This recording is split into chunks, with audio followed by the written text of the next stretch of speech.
Welcome to ResNexus. In today's video, I'm going to show you how to add a special or package to a reservation in ResNexus.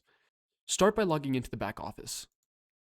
Once inside of the back office, select the reservation you would like to add the special and package to. Once inside of the reservation, on the right-hand side, you will see the Extras menu. Select the drop-down and select Packages. Once you've selected Packages, on the left-hand side, select Add. Once you've selected Add, it will show you a list of all of the packages inside of your system. Hovering over the package, it will give you the description, the package requirements, and what the guest will receive. Once you've found the package that you would like, select the radio button next to the package.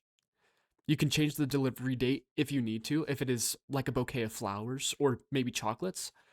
Make sure that it's being sent to the right guest, and click Save. Here you will see that the item has been added to the reservation. Once you go to the summary, you will see that it has also been added to the receipt. That is how to add a special or package to a reservation.